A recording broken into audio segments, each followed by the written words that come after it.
The number one reason employees stay or leave or engage or disengage is how much they trust their boss. And for us, everything happens on that level.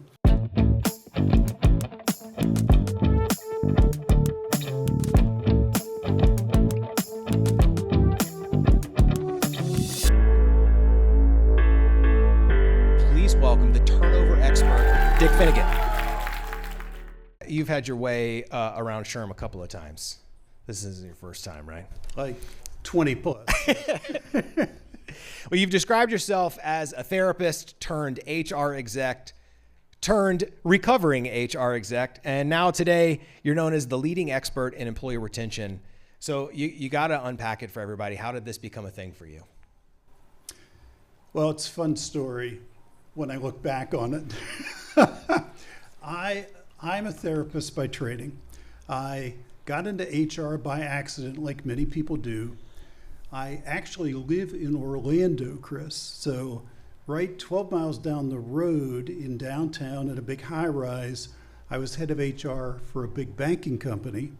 The CEO called me to his office one Monday morning and said, "Turnover's high, go fix it. You're HR.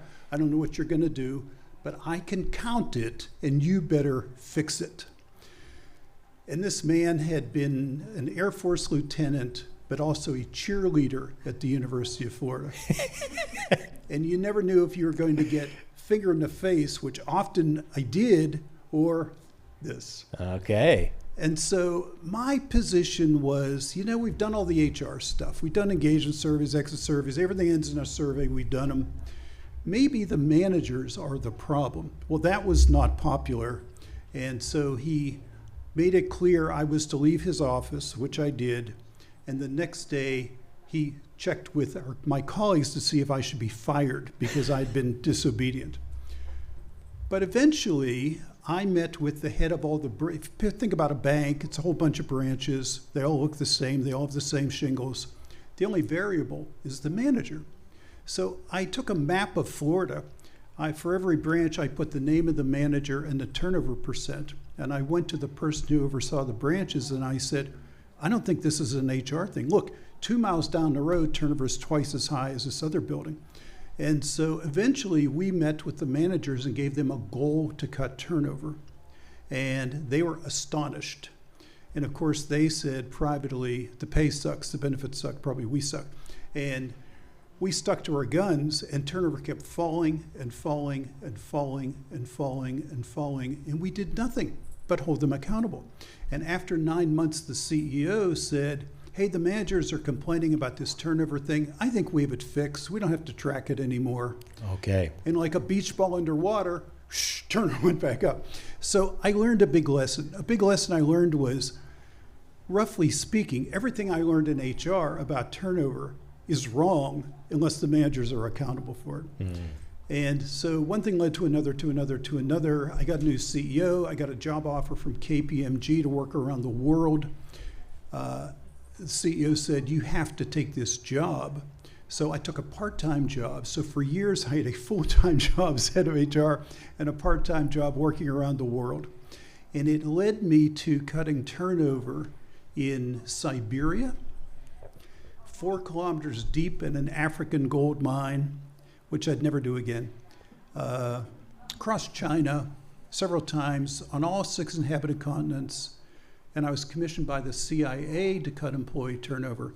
And I could walk into Langley with my driver's license. So I did all those things. Then I began writing books. The key thing to all this, believe it or not, is yet to come, which is I found a professor of industrial psychology who was interested in cutting turnover. His name is Murphy. My name is Finnegan. Our joke is we met on St. Patrick's Day. And Murphy was fabulous because he kept sending me studies after study after study. The first study he sent to me was top performers outperform average performers by 4 to 1. And if you really chew on that, it kind of draws a line through employee engagement surveys. For sure. Because they treat everybody the same. They create one-size-fits-all programs.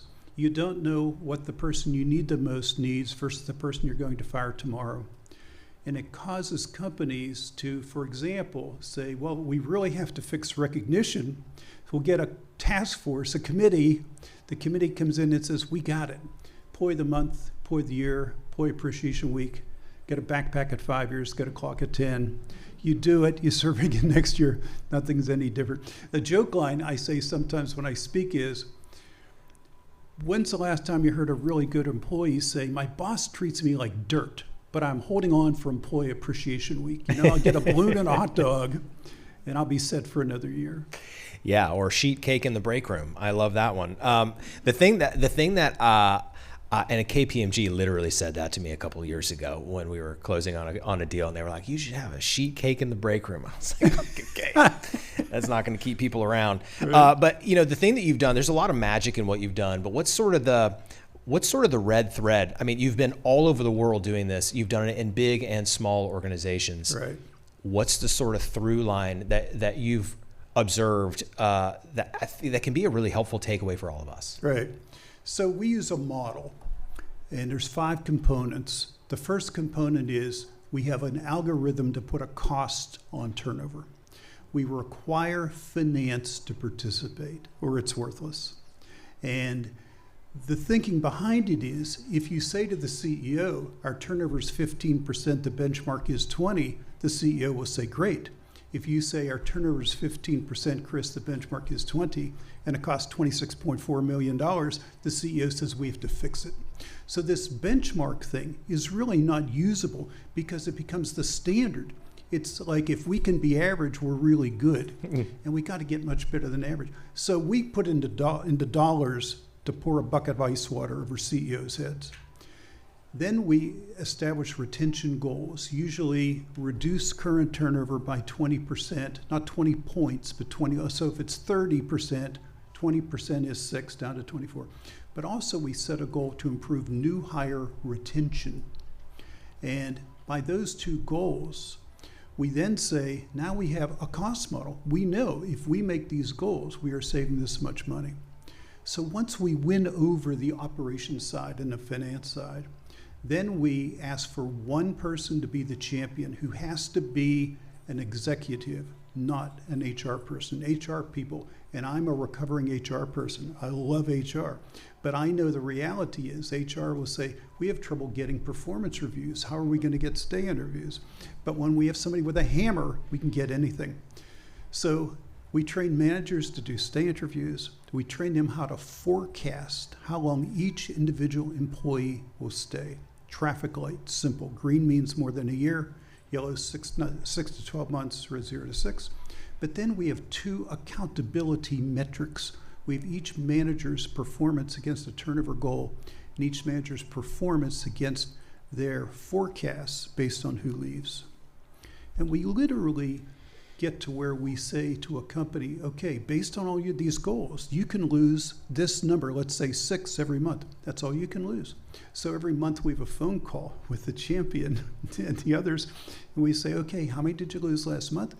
Why did you really lose them? What was their forecast? Who was their manager? How many are you going to lose this month? So the accountability part is like a screwdriver, a screw, and 3 boards. We just keep compressing those boards on accountability. And meanwhile, the stay interviews become the meat of the fixes because we train managers. We want you to have a plan for everybody on how you're going to keep them because you have a goal and we're tracking you. How do you sort of work with people to avoid this as an emergency, right? Like if you think about it, with turnover not being an emergency and no one's measuring it, right? But at some point it may become an emergency. What are some of the things that we can do to maybe mitigate prior to it becoming an emergency, right? That's one of the ones that I think is an important one because if you think about it, you're talking about something that CEOs are like, this is an emergency now, right? Do you think that it's possible to do it, prior to emergency level? I think it is if the CEO has enough foresight to do it. But the employment market goes up and down, but healthcare companies will always need more nurses. Manufacturing companies will always need more workers on the floor. Food production companies will always need more workers. It's just an always thing in certain industries. So you have to measure it and manage it, right? Is one of the biggest things, and it's got to be at the top and having a very sort of dollar value kind of orientation to it. What are some of the ways that you've armed HR to help tell a better story about how to get something like this activated in their business? You know, that's the very thing I spoke on yesterday at this conference, which is you will not improve retention or engagement unless you drive manager accountability. You just won't. You'll keep thinking it's your job. Just like the CEO said to me, you're HR, you got to fix it. I went home that day and worked on my resume. But you have to do that. And if you begin with costing turnover and get finance, find a partner in finance who will buy in, who will see this as a real, you think about it. When Wall Street, reporting on Wall Street contains all sorts of data, but not turnover. It's as though it doesn't exist. It's not a cost. So if we can get HR to drive home the idea of costing turnover instead of focusing on benchmarks, and if we can get HR to study data to say, here's the real issue is we're losing people in the first 60 days, we're losing people in the first 90 days, then we're off. I'll tell you a great story is with a client company, manufacturing company that has 9 locations in the US. They were losing half their new hires in the first 60 days. And so, you know, most consultants would say, well, let's find out why they're leaving and let's do focus groups, let's do surveys, let's do analysis. We didn't do any analysis. We just said, look, we're going to set a goal to retain 80% in the first 60 days. But that goal is going to be owned by the recruiters in each of the 9 buildings who also had hiring authority. Each of the 9 buildings had a new hire trainer who had new hires for the first 4 days. Each of the 9 buildings had a group of team leads who were non-exempt, but the head of manufacturing said, if you ask a worker who's your boss, they're going to name a team lead. It doesn't matter how they get paid. And they all had supervisors. So we said to that group in each building, recruiter, trainer, team lead, supervisors, you all own this goal. You're going to be accountable for this goal. And you're going to meet once a week, and you're going to look at a list of everybody in the first 60 days, and you're going to go around the table and say, well, are they in training? Are they out of training? Are they in the 4th week, the 6th week, the 8th week? Who owns them?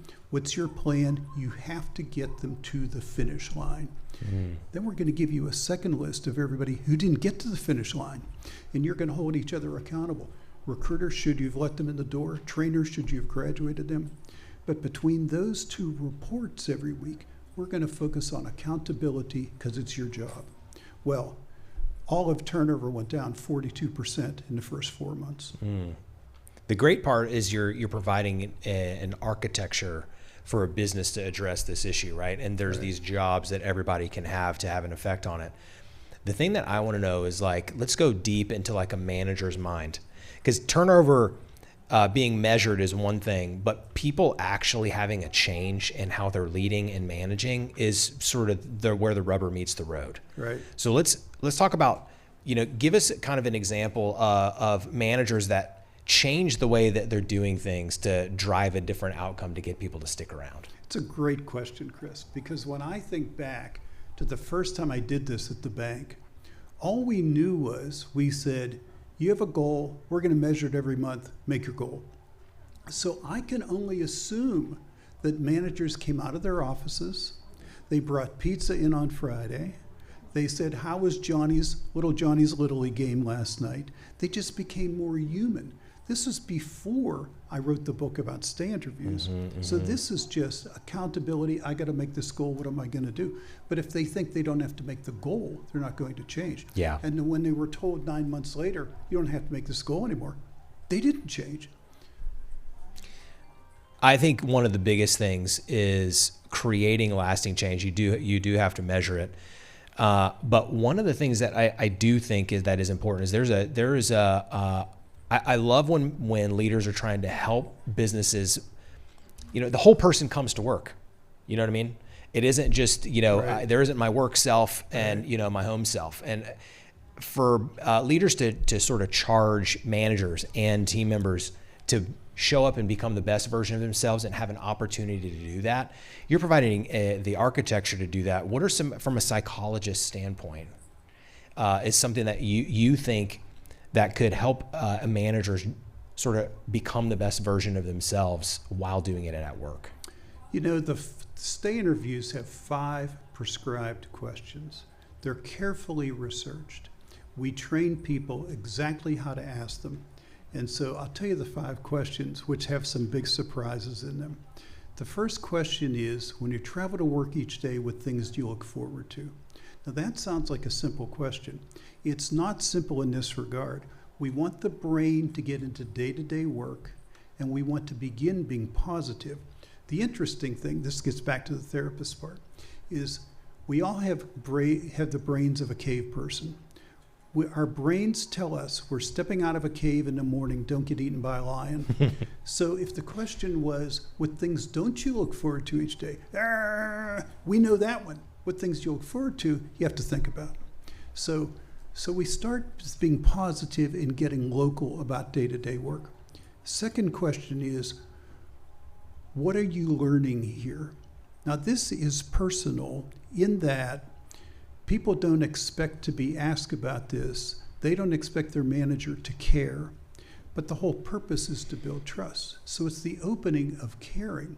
And we train the managers. If you come in with 1 or 2 things they could learn or they need to learn, and you can help them learn it, great. But learning doesn't require a course. Everybody on your virtual campus is a teacher.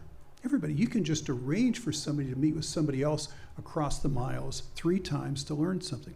But if you walk out of the room and you've arranged for them to learn something new, it's a cool thing.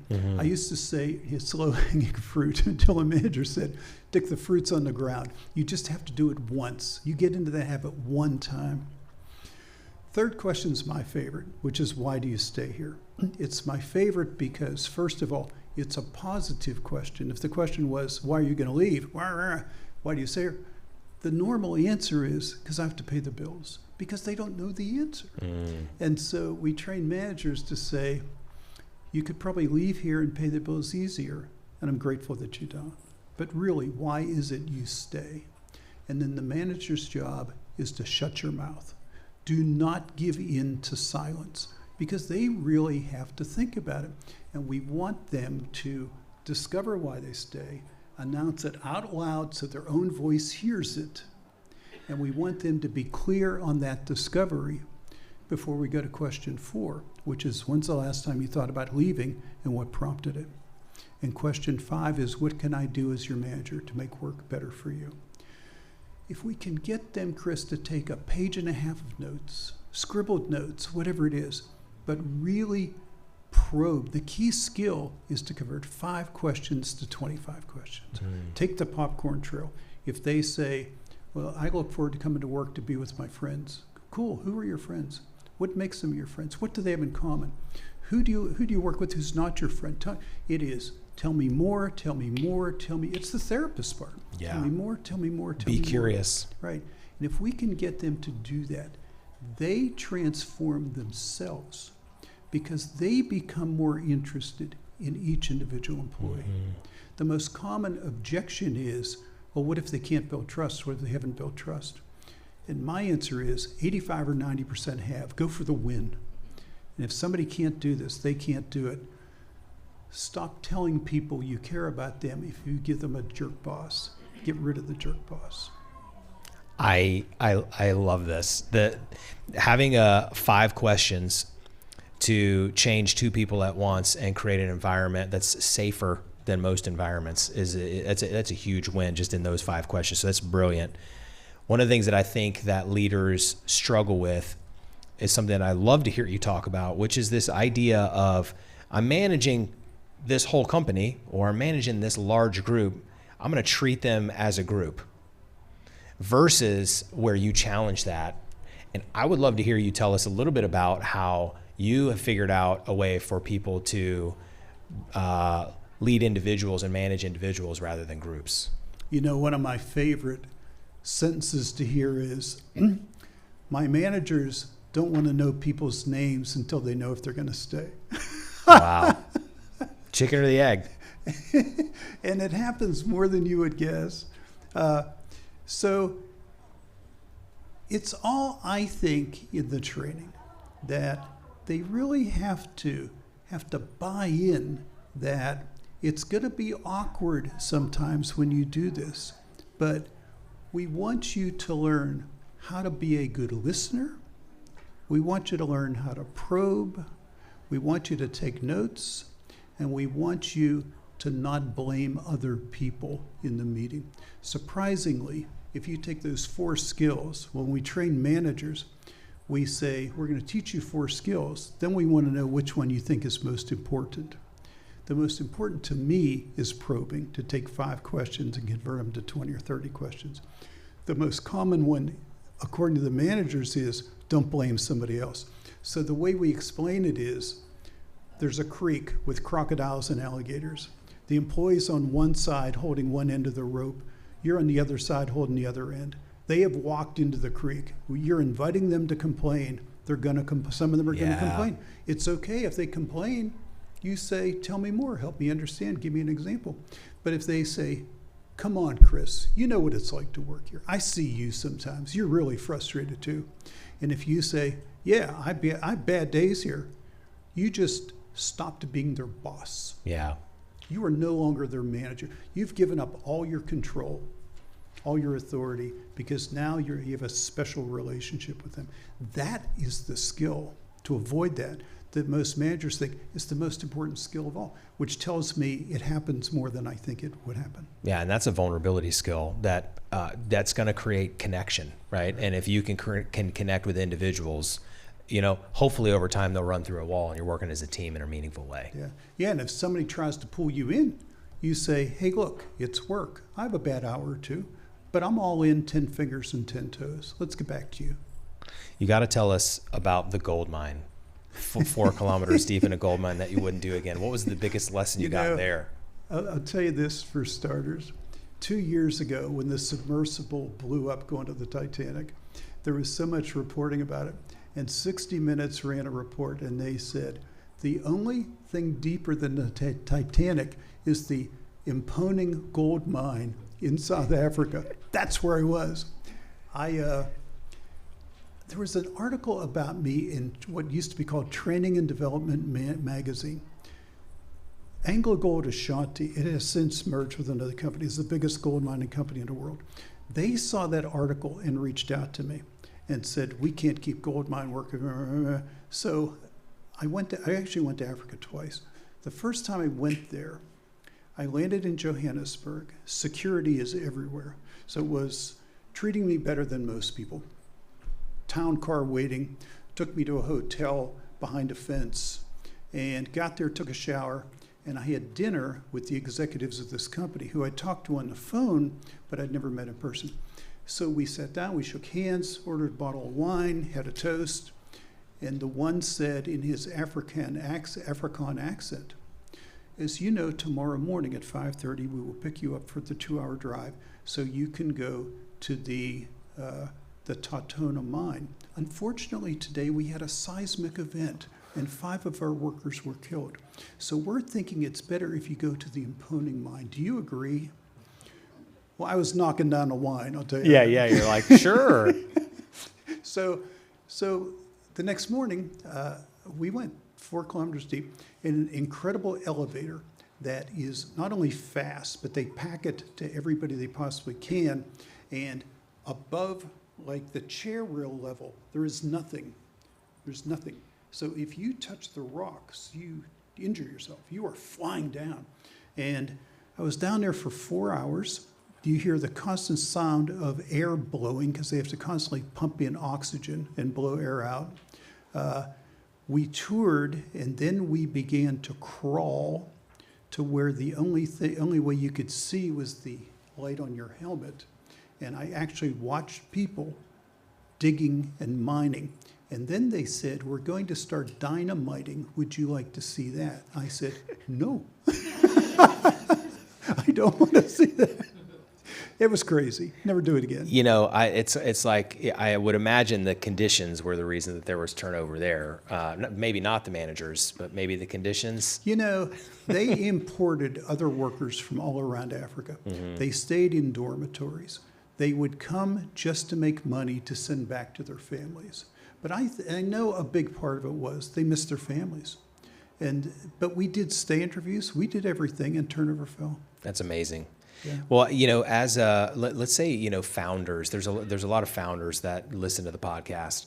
What are some of the things that you would say to get them to start thinking about the sort of turnover? Maybe it's not an emergency yet, but what do you think some of the things that they could take away from really activating the playbook that you're talking about? The biggest sentence of all, Chris, is the number one reason employees stay or leave or engage or disengage is how much they trust their boss. And for us, everything happens on that level. And if we can identify a company policy or process we have to address, we do. But we know that, here's the example I always use. Instead of surveying employees, put a microphone under their dinner table, and you'll learn everything you want to know. And and the joke line is, when employees are having dinner and somebody says, "How was your day, dear?" Nobody says, "Oh, my day was okay. I just wish we had pet insurance," because nobody cares.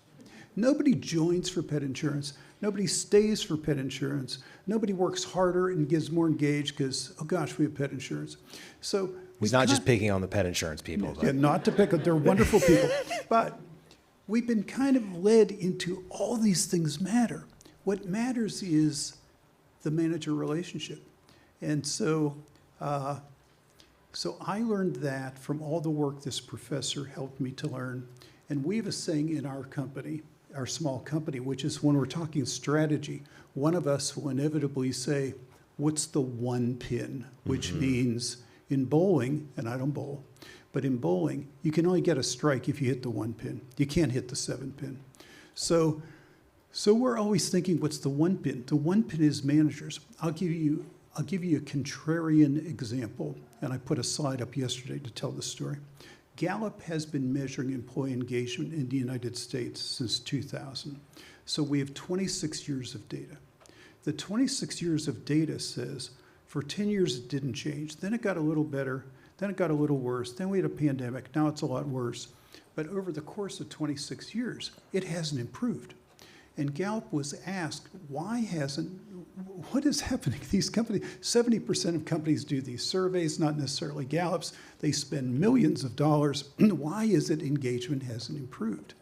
Gallup wrote a paper, and they said there's 3 reasons it hasn't improved. They said jobs are not clear, managers are not skilled, and people are tired of surveys. I would say, well, you know what?